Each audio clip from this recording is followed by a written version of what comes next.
Hello, everyone. Thanks for joining in. Hope you all are doing well. I'm Stuti Kar. I work at MindTribe as a counseling psychologist, and I will be the host for today's workshop. And the co host for the workshop will be Ocean. Ocean, would you like to introduce yourself? Sure, Stuti. Good afternoon, everybody. My name is Ocean Gupta, and I'm a counselor at MindTribe by Dr. Prerna Kohli.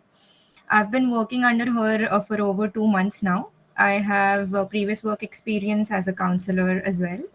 And my specializations would include dealing with clients who have issues like lack of motivation, stress, emotional dysregulation, etc. And in case anybody needs any therapy sessions after this workshop, you can contact me or Stuti in that case. And with that, I'm a co host for today's meeting. So I'll be giving out the ground rules that everybody is expected to follow. So let me take you all through it. Okay, so kindly keep your cameras and mics off throughout the meeting for a smoother conduct unless you have a question. If you have a question, you can raise your hand and Stuti will ask you to turn your mic on and you can ask your queries. Try to use the chat box as much as you can. You can add in your queries there, and whenever Stuti is done with her content, maybe at the end of the session, you can like she'll address all of them, and I'm also here to address them. So that is that, and try not taking any screenshots or recordings of the PPT since this is a property of MindTribe. And lastly, just be assured that whatever you share here, it stays in the group. So just please don't hesitate to like share anything or discuss anything with us. And yeah, we're really looking forward to having an interactive session with you all. Welcome. Thank you, Ocean, for that. Okay, so let's begin with today's workshop. So, as we all know, that the topic for our workshop is unlocking happiness and success, mastering emotional intelligence. So, before we start with the topic, we have a question for you. So, have you ever had one of those days where everything seems to go wrong at work or college, and when you get home, you find yourself snapping at a family member even though they were not the cause of your frustration? So, if that has happened with you, you can answer in the chat box as a yes or a no, and you can share what you think about it. Or if you want to say anything, you can do that as well. Okay. Yeah. So it is happening with a lot of us, right? All right. Yeah. Okay. All right. Now we have another situation. Okay. So picture a close friend who, after dedicating significant effort to preparing for a job they truly desired, they didn't succeed. Okay.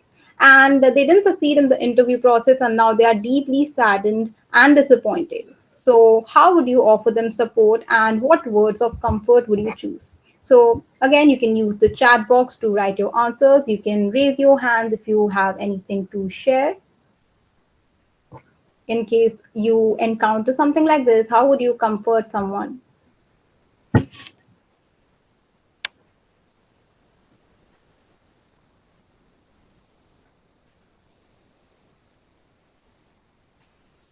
Right, there are other opportunities. Yeah. Anything else?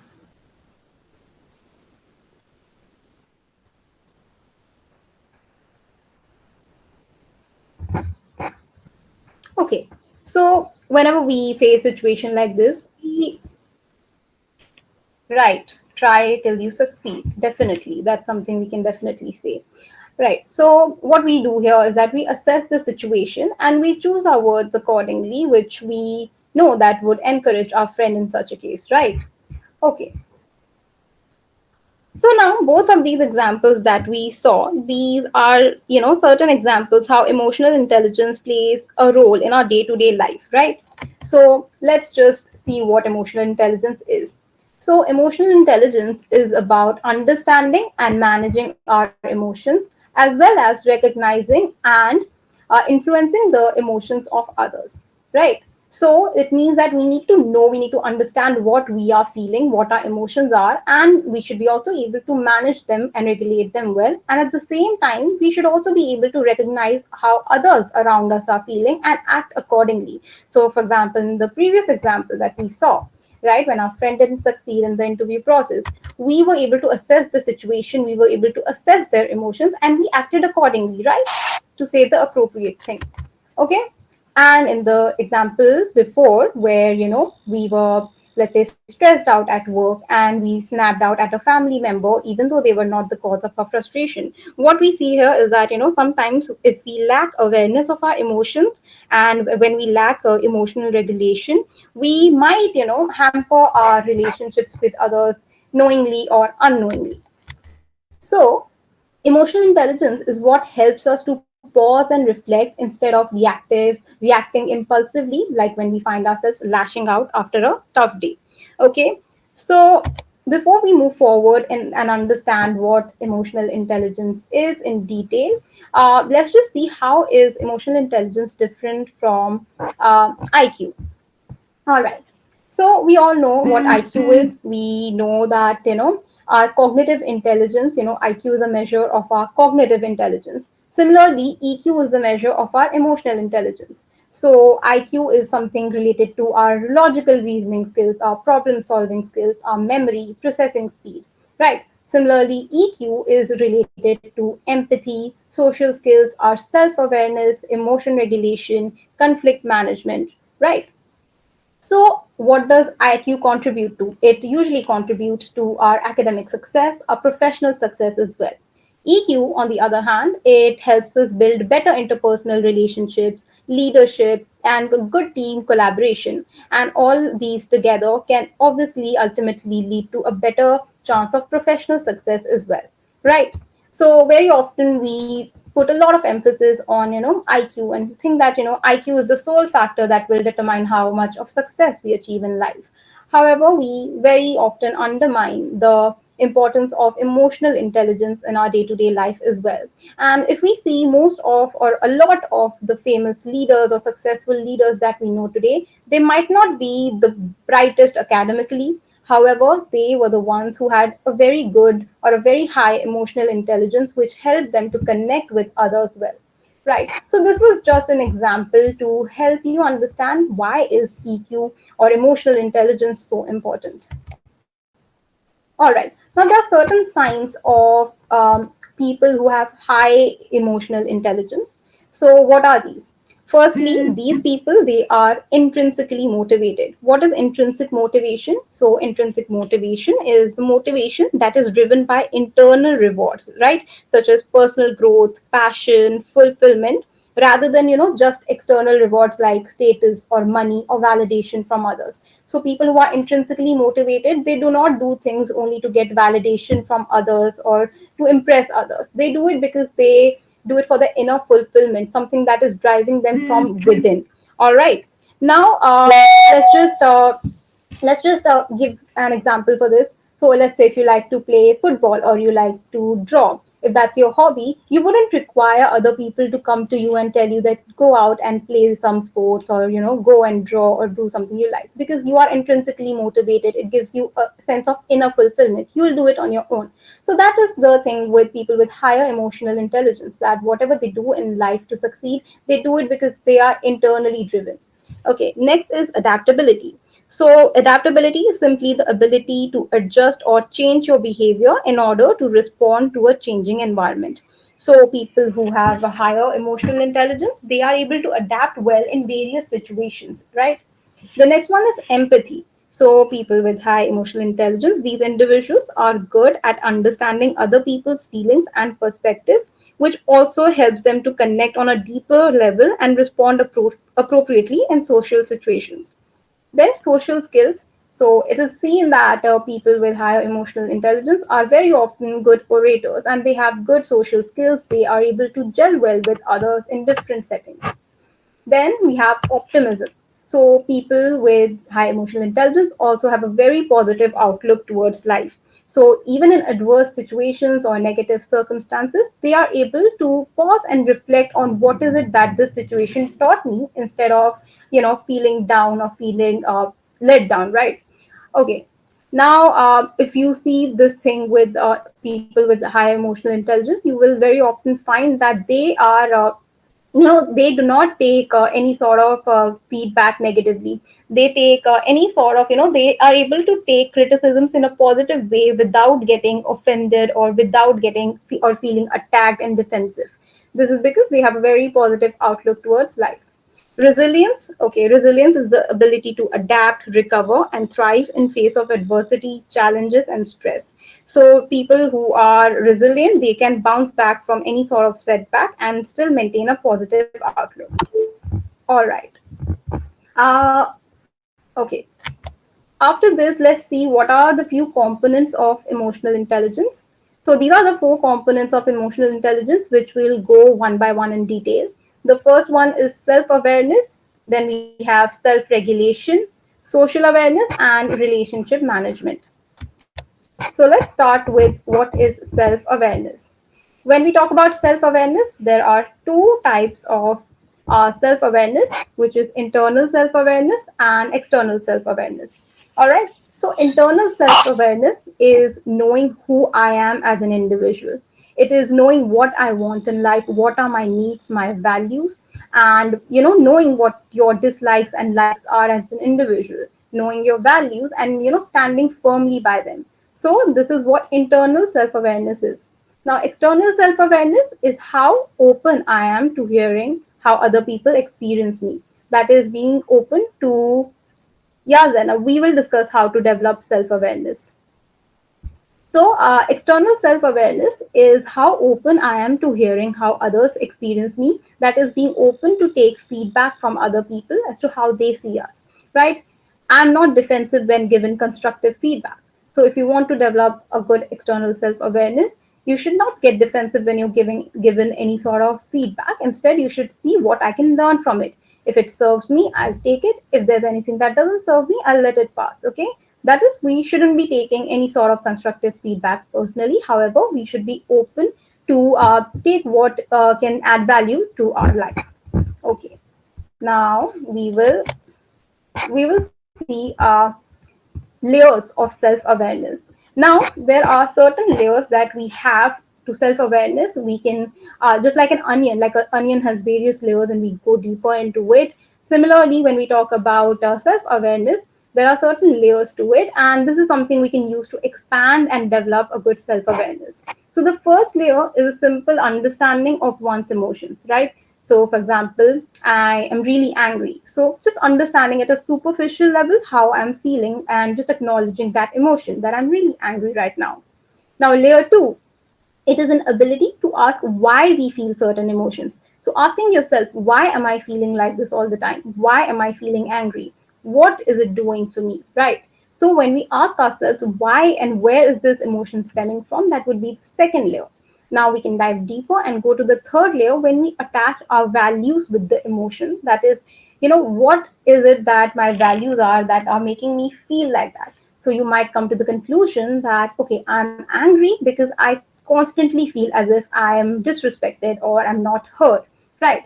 So what is happening is that in this case, we are able to just assess what is it that is making us feel like that. Okay, so these are certain layers to our self-awareness that we can dive deeper into and get a better understanding of ourselves and our emotions. So anybody wants to ask anything here? All right. Okay, let's move to the next slide. Okay, there are certain self-awareness strategies. Yes, Kapil. Sorry to say, but if you can be little slow, so it will help us to retain or observe what you're saying. You're speaking very fast. Okay, I'm speaking fast. Okay, I'll make it a point to go a bit slower. All right. Yeah, Rahul, you've raised your hand.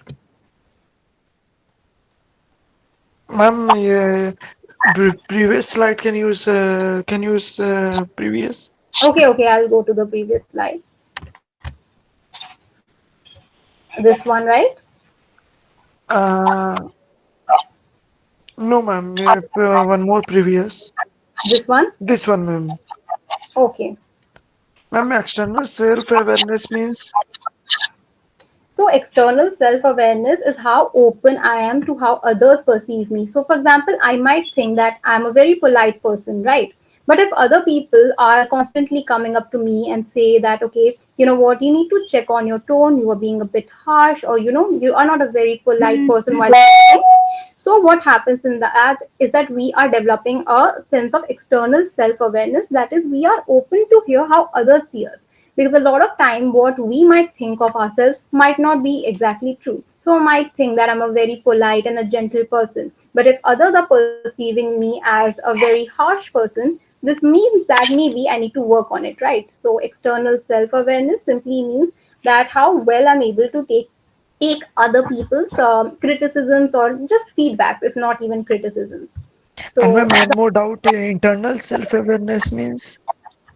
internal self awareness simply means knowing who I am, what I like. Okay. So, for example, you may say that I am someone who I do not like being, let's say, dishonest. Okay. So, these are my values. So, simply knowing what my values are. Okay. Simply knowing what I like, what I dislike, who I am as a person.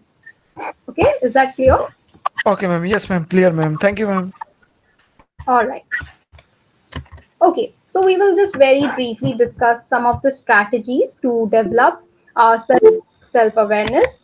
So, Can you okay, explain in very short the previous slide, please? which one? The previous one. This Yeah, one? yeah, yeah, yeah. Okay, this is basically, in the most simple words, it is basically diving deeper into how we are feeling. Okay, so whenever we recognize a certain emotion, for example, in this example, we can see I'm feeling really angry. So asking ourselves, why am I feeling angry? Where is it coming from? Okay, what is it that is triggering me to feel that way?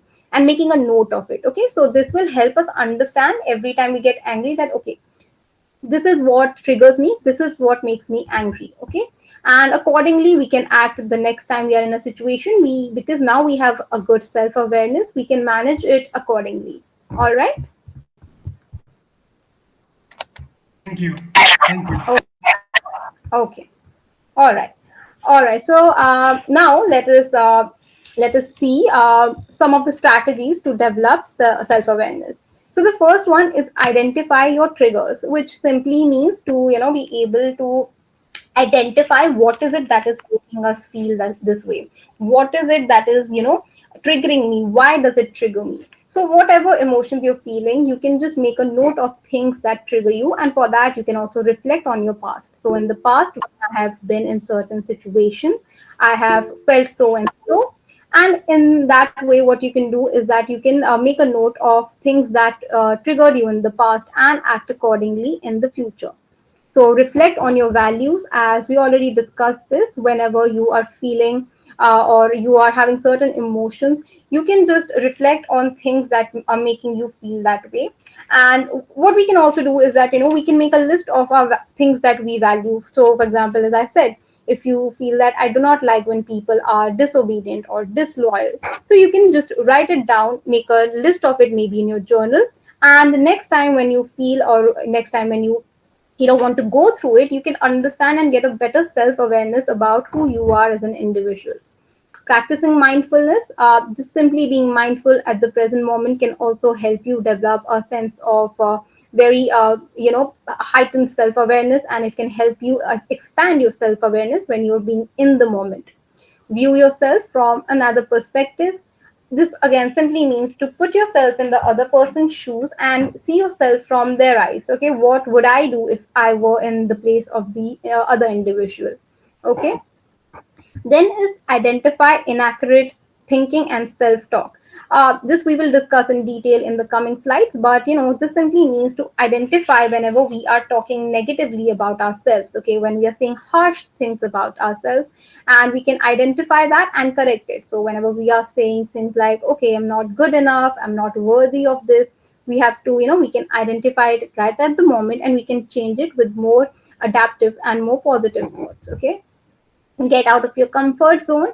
Now this simply means to put yourself in different situations where you feel like I would usually not do this, but you can put yourself in certain situations and see how it plays out. You will learn a lot about yourself. So that is another way how you can develop self-awareness. For example, you might say that, okay, I really do not like to dance or anything, right?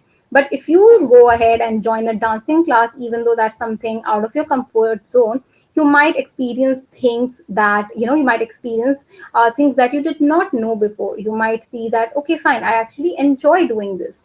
All right, so these are certain ways how we can expand our self awareness. Every time I put myself out of my comfort zone, I just realize how awkward I am. Yes, that happens a lot of times. We might feel that this place might not be for us, and that is fine. That is fine. We do not need to be harsh at ourselves because we do not belong to every place, right? It is okay if we feel that this is not my area, this is not my forte. But the idea is to just put yourself in different situations and learn more about yourself. So even if you feel that I did this and I felt awkward, that is one more thing you learned about yourself, right? So even in that way, you are expanding your self awareness, right? So if I join a music class and I see that I'm not good at singing really, so I also developed a self awareness in that way. Okay, fine, singing is not my area. Okay, so it doesn't mean that if you're putting yourself out of your comfort zone, you have to be good at it. It's fine if you're not good at it. We cannot be good at everything that we're doing. So that is completely fine. Okay, Zainab? All right. Okay, here's a little ad break for you all. Don't worry, it's going to be really short. Okay, so what is one on one counseling? So, one on one counseling is a personalized confidential session between a client and a trained therapist. It helps you gain insights into your thoughts, behaviors, and emotions. It addresses specific issues such as anxiety, stress, or relationship problems. And it helps you to work towards personal and professional goals with the help or the support of a counselor. Okay, there are certain counseling misconceptions, such as counseling is only for those who are sick. However, in reality, counseling is for anyone who wants to be their best version. So, whether you want better friendships, whether you want more friends, whether you want to succeed academically, whether you want career advancement, counseling is for you. Why choose MindTribe counseling? So, firstly, we have highly talented counselor. Our team consists of experienced and skilled therapists. Affordable charges. Counseling sessions range from rupees 500 to 5,000 depending on the seniority of the counselor. First session free, so you can experience our counseling services without any initial cost. You can book your first session with your counselor for free. Affordable packages. So once you're comfortable, you can invest in our budget-friendly counseling packages. So if you have any urgent questions, you can ask right now, and I'll be sharing more information related to this in the WhatsApp group as well. So you can check that out there as well. Yes, Saurabh. Actually, ma'am, ma'am, am I audible? Yeah, you're audible. Actually, ma'am, my parents actually believe that believe on medication more than this counseling and therapist. So what should I do, ma'am? See, medication is not for everyone. Not everyone requires to be medicated, right? So we all go through, distress and stressful situations in our day-to-day life that things, bother us. But we do not always need medication, right? So, like, there's a difference between being clinically depressed and there's a difference between just simply feeling a little low every day. So you would not really require any medication if you're feeling low once in a while, or you're feeling anxious for sometimes. Medication is required in only certain cases. So counseling is something that you can try, and if the counselor feels that you need medication, they can suggest you accordingly. No, ma'am, actually, to be clear, ma'am, actually, I'm suffering from ma'am, OCD, stress and anxiety. So, ma'am, Right.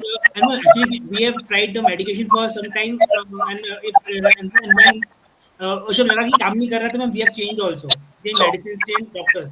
So and after some time, they are asking me again to go to दवाई लेना वापस शुरू हो, ऐसा कह रहे हैं वो. So, ma'am, I'm confused what to do. See, in that case, if you are recommended to use medication, very often what happens that medication and therapy goes hand in hand. So both are required to reach a better state, right? Oh, oh, yeah. All right. Yeah, and Okay. actually, can someone guide me that for how long should I take the medicine, and when would it benefit me, and how much, all these things, ma'am? So that is something that only your psychiatrist can tell you, right? And that again depends on your situation that needs to be assessed. This is something that cannot be told like this. Okay. Okay. All right. So we are done with the first component of emotional intelligence, which is self-awareness. Now we'll move to the second component. But before that, we have a situation for you. So imagine you're stuck in a heavy traffic, running late for an important meeting, and frustration is building up. So what would you do in such situation to manage your emotions? So if anybody wants to share or anybody wants to write it down in the chat box, so what would you do in a situation like this? Yes, Kapil. So initially, I used to be very confused and used to be irritated. But now, when such a situation comes, hello, somebody. Kapil, your voice is a bit unclear right now. Would you want to check on your network? I Yeah, cannot yeah. really hear you. Okay, so Nisha and Dvija Priya says that they would like to listen to their favorite music. Yeah, Samala is saying singing, just breathe. Yeah, all of these are some really great things to do in a situation like this because we know, we can not change the situation. Gracefully accept the situation. Absolutely, Nisha. Or watch some videos I like simply on YouTube. Great. That But is so. Yeah, so these are some of the ways we can regulate our emotions. These are some of the ways. What we are doing here is that because we know that we cannot change what is happening, we cannot control the traffic. So what we might want to do is to we can regulate our own emotions to deal with it more effectively. Okay, now this brings us to the concept of self-regulation. So, what is self regulation? Self regulation is the ability to manage and control our emotions and at the same time to remain calm and composed. So usually in times of stressful situations, how well are we able to control our emotions and manage them, right? This includes adaptability, managing impulses, delaying gratification when needed. So we saw what adaptability is, right? To change or adjust our behavior according to the situation, right? Then managing impulses, which means having self-control to resist immediate reactions or urges that might lead to negative outcomes. Okay. Dealing gratification is simply the ability to resist short-term temptations in favor of long-term goals. So people with good self-regulation, they understand that immediate rewards are always not the best option, and they can wait for something more meaningful or beneficial later on. So this is what self-regulation basically means. Okay, now this, as you can see here, this is the wheel of emotion. Just a second. Yeah. So this is the wheel of emotion. Now, how does this wheel of emotion work and why do we use this?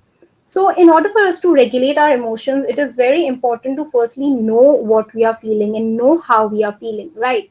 So, what happens is that most of us just feel in terms of good or bad or happy or sad. Like we can just say that, I'm feeling good right now or I'm not feeling very good right now.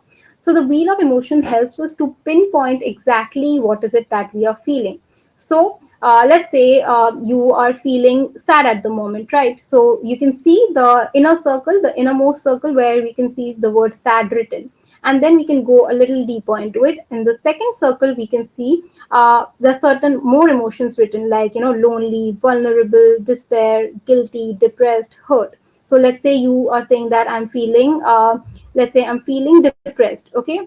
Now, here you can just go further and see that in depressed, are you feeling inferior? Are you feeling empty? So, what is this doing is that it is helping us to pinpoint our emotions. So, it is helping us to tell us how exactly it is that we are feeling at the moment. Now, when we are able to identify our exact feelings and emotions, we will be able to regulate them better. And obviously, it's not necessary that we are only feeling one emotion at time. We can be feeling multiple emotions at one time, right? So it could be, you could use this wheel to figure out what all you're feeling at the same moment. Okay. So this is how the wheel of emotion can be used. Now, now let's see how we can develop some self-regulation. So now that we have seen how to identify our emotions, we can just see certain strategies to self-regulate our emotions. So the first one here, you can see it's cognitive reframing. So cognitive reframing is basically it allows us to challenge our negative thoughts, our irrational thoughts, and it helps us to interpret situations more positively. Okay. So you can ask yourself, when you get such negative thought, that is this thought helpful? Is it based on facts, or am I just making some assumptions, right? So, for example, let's say you were expecting a promotion at work, which you did not get. Now, instead of thinking that, oh, I'm not good enough for this role, I'm not good for anything, you can just reframe your thought and say to yourself that, okay, I did not get the promotion this time, but this is a chance for me to build my skills more and show my value for future opportunities, right? Or let's say, a colleague or a co-worker criticized your work during a meeting. So your initial negative thought can be, oh, they think I'm incompetent, right? However, you can reframe your thought and say that, okay, this feedback is an opportunity for me to improve, and the critique is not about me, it is about my work, and it is not a reflection of my abilities, right? So these are certain ways how we can reframe our negative thoughts and manage our emotions regularly, or effectively. The next one is emotional labeling. Okay, so emotional labeling simply means identifying and naming your emotions, and what this does is that it helps you reduce the intensity of the emotion or the situation at the moment. So simply labeling how I'm feeling at the moment. For example, I can say I feel sad right now because I was misunderstood by my friend. Okay, so what you're doing here is that you are, in a way, recognizing your emotion, and you are validating yourself. It helps you to validate your emotion, that it is okay for me to feel sad right now. And you're basically being, in a way, more compassionate towards yourself. Okay, so whenever you're labeling your emotion, firstly, you are acknowledging your emotion, that, okay, I am feeling like this right now, and it is okay for me to feel sad at times. Okay, so we all are human beings, right? We cannot always be feeling good and happy and cheerful. So it is okay for us to not feel good at certain situations. So simply acknowledging and honoring our emotion through emotional labeling. Or for example, you might say, and I feel really exhausted and drained because I have worked a lot today. So what we did is that we identified how we are feeling. I'm feeling exhausted. I'm feeling drained, and it helps us to be a little more compassionate towards our own self. Okay, it helps us understand that it is okay and it is normal to feel this way. Okay, so yeah, and after emotional labeling, we have positive self talk. So positive self talk simply means, saying more affirmations to ourselves to make us feel, or to help us gain a more positive outlook towards life. We very often engage in a lot of negative self talk, and a lot of, we say a lot of harsh words to ourselves. I am not good enough, I cannot do this, I cannot manage this, people don't like me, things like that. What happens with negative self talk is that when you do it enough number of times, you end up believing it to be true. However, these might not have any basis in reality. So when we indulge in positive self-talk, it helps us, replace the negative self-talk with positive affirmations, and reduces self-doubt, and which, in turn causes anxiety or emotional disbalance. So yeah, what you can do is that you can monitor your inner dialogue, and whenever you catch yourself thinking negatively, like saying, "Oh, I can't handle this," replace it with more constructive thoughts, like, "I'm capable of managing this situation because I've managed such situations before, and I can do it now as well." So indulge in positive self-talk to regulate your emotions. Okay. The next one is delay your responses. Now, when we talk about delaying your responses, this is basically done because it gives you time to cool down and think clearly, and it prevents you from taking any impulsive decision, or have any impulsive emotional reactions. So before responding to any sort of stressful situation, what you can do is that you can take a very deep breath, count to 10, and excuse yourself for a moment to collect your thoughts. Now, what does this, short pause does for you is that it helps to prevent any regretful actions that you might take.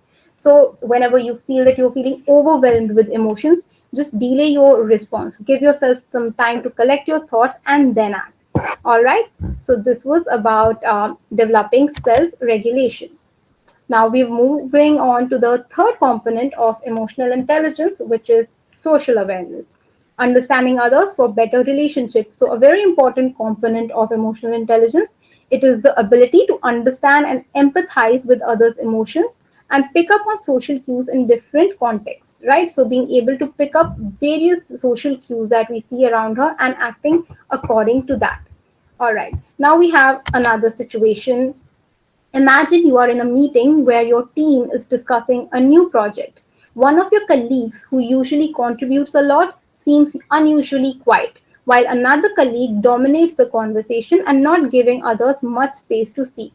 The project leader does not seem to notice this dynamic. What do you think might be going on, and how would you approach this situation? So it's a very simple situation. You're in a meeting and you see that one of your colleagues, who usually has a lot to say and express, is unusually quiet, and then there is another colleague who's being extremely dominant in the conversation, not letting others speak.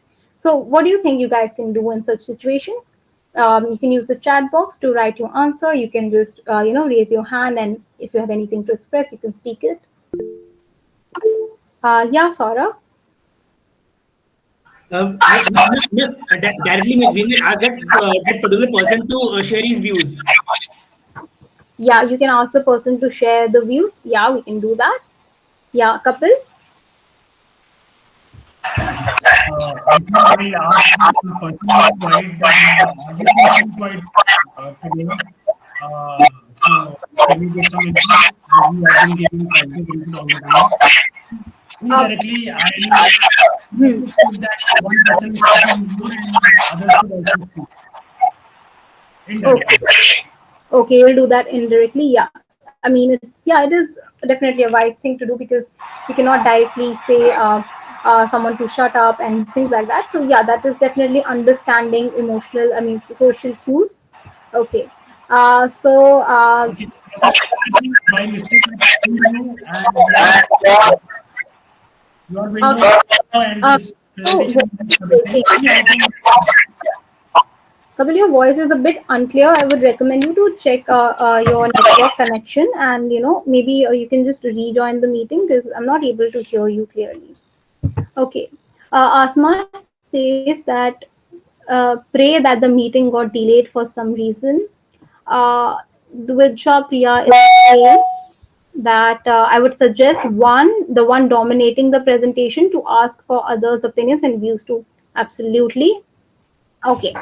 Right. So everyone shared their opinions, and it is quite correct. So this is, how we understand other people's, emotions, and we are empathetic to people in certain situations. So how does social awareness play in this particular situation?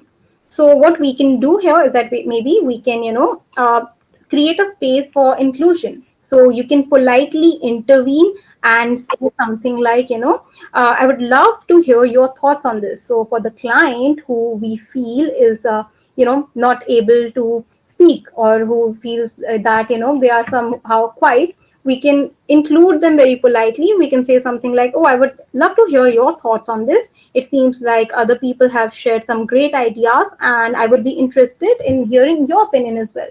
So what we are doing here is that we are shifting focus back to that particular colleague, and we are, not making anyone else feel criticized. We are not making anyone else feel that they are being put down, right?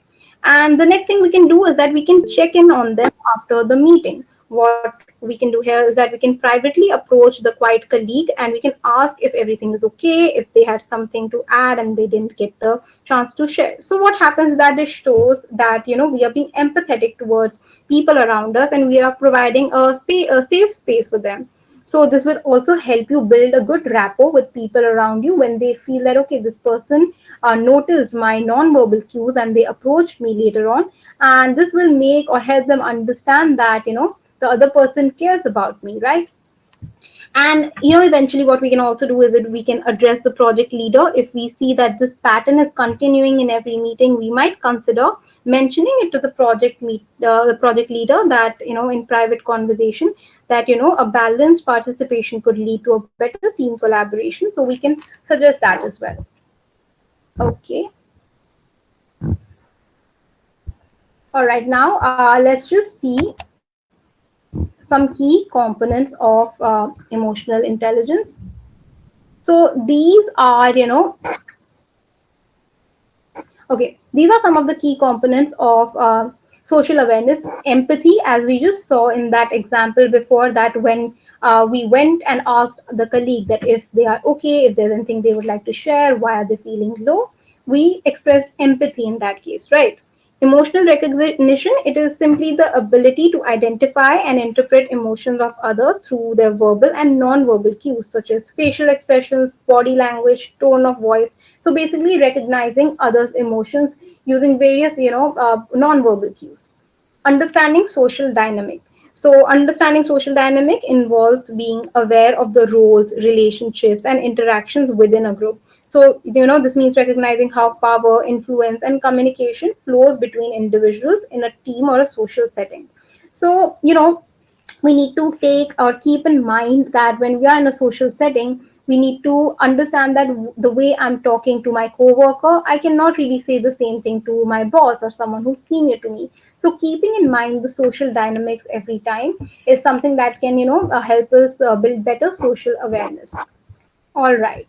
After this, we have relationship management. Okay, mastering the art of interpersonal relationships. So, what is it? It is the ability to manage interactions, resolve conflicts, and build strong and more meaningful relationships. So, here are certain key skills for relationship management. What are these? Effective communication, conflict resolution, teamwork and collaboration, and influence. So we will go into detail into what is effective communication and how we can do that. And we'll also see what is conflict resolution and certain strategies to resolve a conflict in an effective way. So let's just briefly discuss what is teamwork and collaboration and influence. So, teamwork and collaboration simply refers to the ability to work effectively with others in achieving shared goals, right? So, people who have high emotional intelligence, they usually excel in teamwork and collaboration, which they do by building good trust and rapport with people around them and encouraging cooperation, right? So they understand that the group dynamic, they understand the group dynamic and how to facilitate cooperation among the team members. Okay, so this is how teamwork and collaboration can go a long way in building better relationships and managing relationships. Influence. Influence simply refers to the ability to inspire, guide, and impact other people in a positive way. So, it means that how we are able to positively guide people around us, how we are able to motivate them in a positive way. That is what influence simply means. Okay. Now we will see what is effective communication. All right. So we can see there are 7 C's of effective communication, right? So what are these? Clarity, conciseness, concreteness, correctness, completeness, consideration, and courtesy. I'll just briefly explain what this means. Okay, can you guys see my screen? Is it visible? You can give a thumbs up if my screen is visible to everyone. Okay. All right.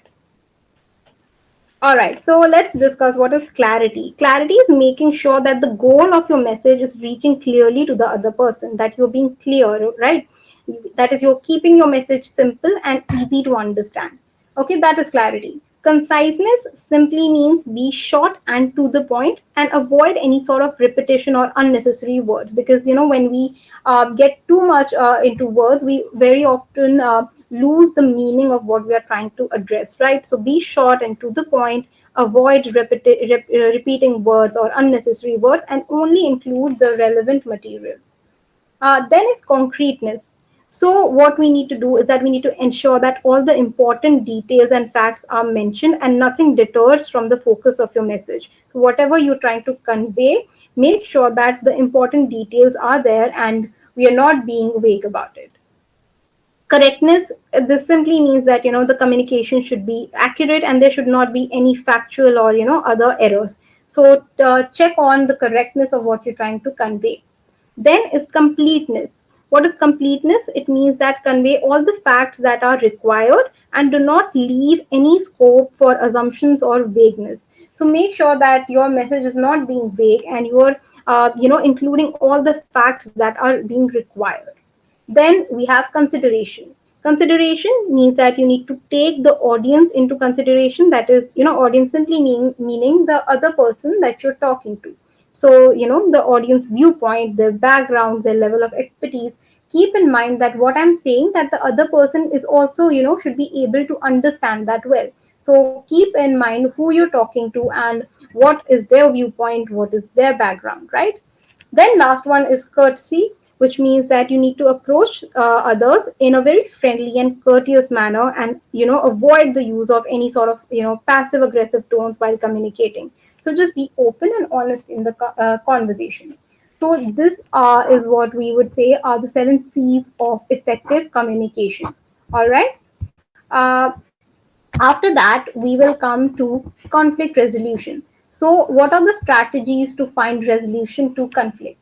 Okay, so here are 4 ways how we can, 4 points that we can keep in mind to resolve any conflict that we are facing in our professional life or our personal life. So it can work anywhere. All right. So first is direct expression.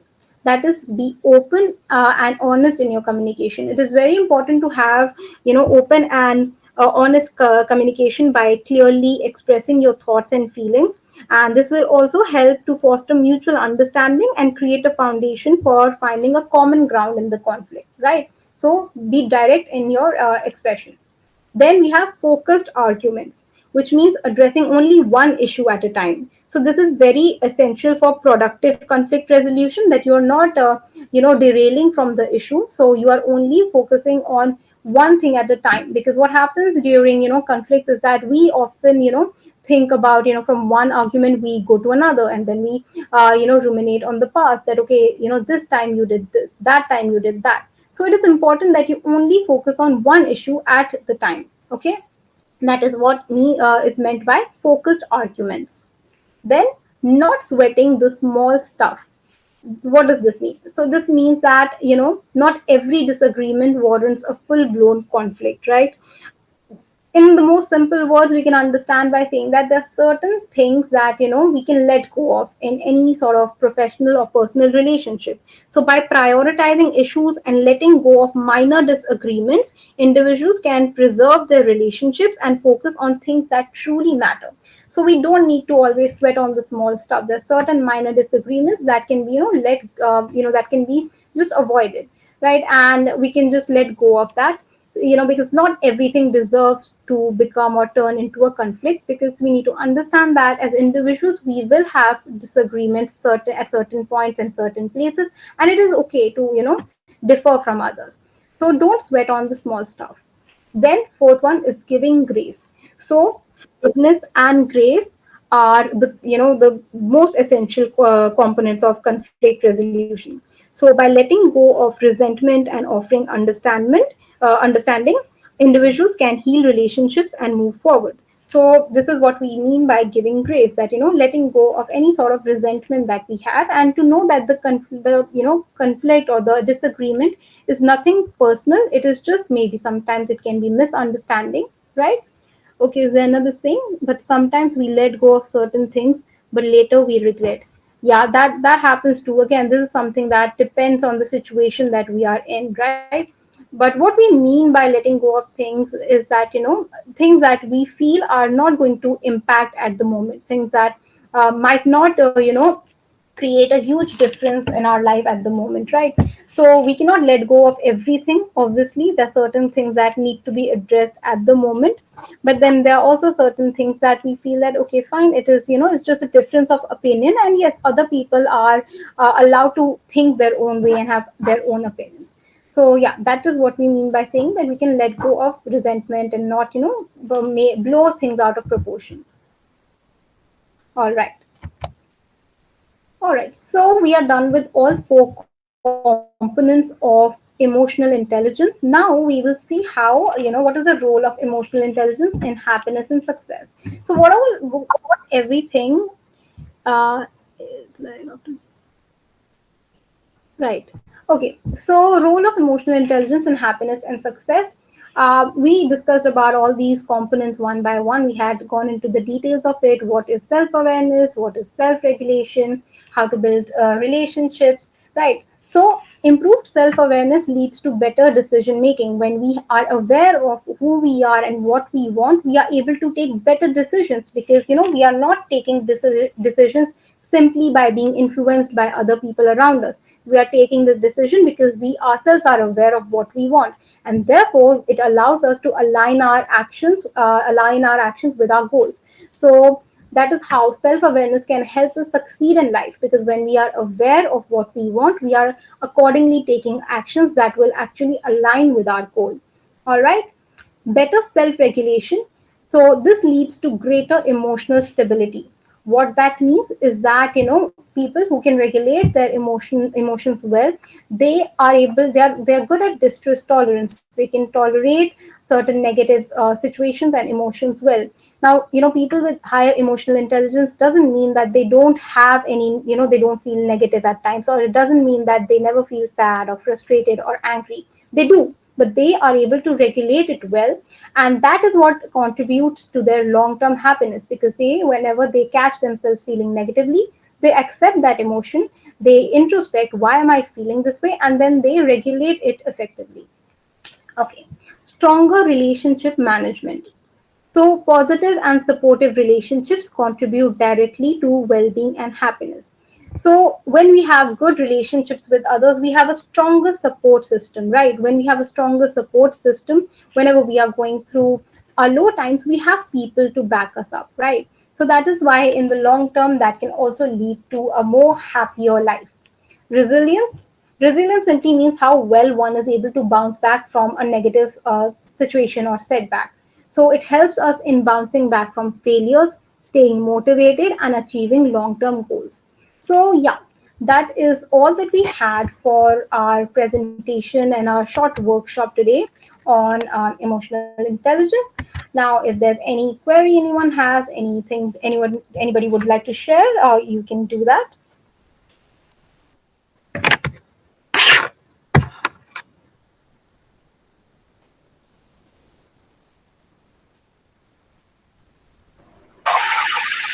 Can you just show the wheel you have shown earlier, the wheel wala slide? Wheel of emotion. Yeah, I'll just do that.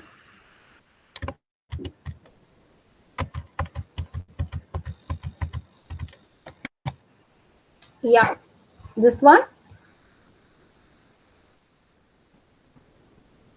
Just a sec. Yeah, and in the meantime, if there's anything anybody else wants to share or say, you guys can do that. Thank you.